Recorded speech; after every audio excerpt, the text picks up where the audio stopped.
여러분 안녕하십니까? 임현백 목사입니다. 오늘은 아침에 쓰는 편지 한 통, 거룩함에서 나온 명화에 대한 이야기를 여러분과 하면서 어, 대강절 기간에 펼쳐질 우리의 삶의 이야기를 한번 말씀을 드리려고 합니다. 오늘 중심 말씀은 베드로전서 1장 15절 말씀입니다. 오직 너희를 부르신 거룩한 이처럼 너희도 모든 행실에 거룩한 자가 되라. 여러분, 프랑스의 유명한 화가 프랑스와 밀레라는 분이 계셨죠. 유명한 사람이죠. 근데 그 이분은 원래 누드 화가를 그리던 사람이었습니다. 당시 화풍이 누드화를 인정하는 분위기였고, 또한 그런 그림을 잘 팔리던 시대였기 때문에 대부분의 화가들은 누드화를 그리는 것에 어쩔 수 없는 선택을 하게 되었죠. 그러나 하루는 어떤 사람들이 이 밀레의 그림을 보며 음담 패스를 늘어놓는 것을 보고는 밀레는 더 이상 이런 그림을 그래서는 안 되겠다는 결심을 하게 됩니다. 그는 그림이 비록 팔리지 않더라도 더 이상 누드화를 그리지 않겠다는 결심을 아내에게 전하고, 아내는 비록 가난할지라도 남편의 결정을 지지하면서 힘을 주었다는 거죠. 이후에 밀러는 들판으로 나가 자신의 아름다움을 느끼는 장면들을 그리기 시작했습니다. 주로 농부와 서민의 이야기를 그림으로 그리던 이 밀레가 시간이 지나 흐를수록 농부의 화가로 알려지면서 꽤 유명해지기도 합니다. 그러던 중에 씨 뿌리는 사람, 또 양치는 사람, 이삭 줍는 사람과 같은 수많은 명작을 하나하나 만들게 되었습니다. 그리고는 밀레의 작품 중에 특히 만종이라는 그림은 세계 미술의 역사적인 보물로 평가받고 있다는 거죠.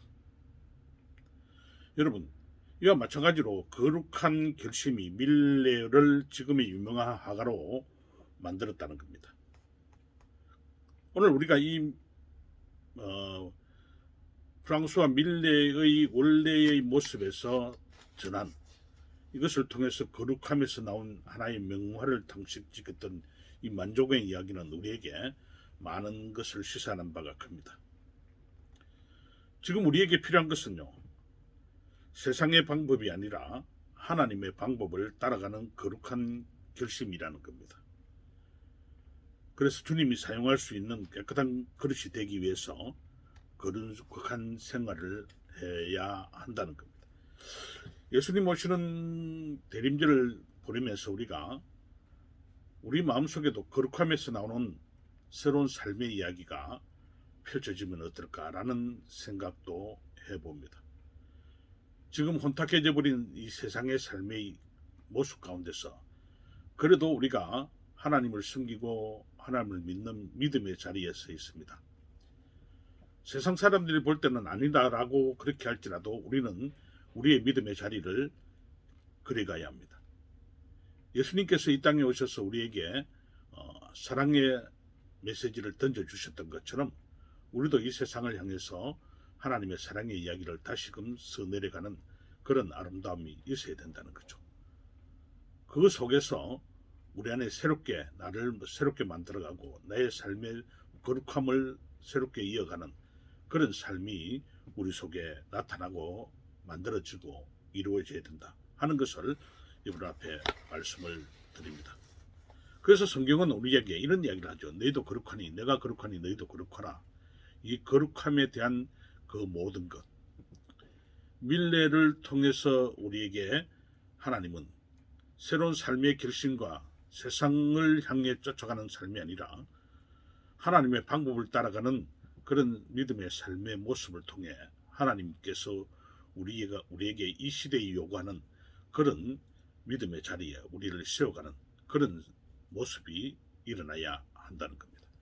오늘 아침에 저는 여러분에게 한 통의 편지를 씁니다.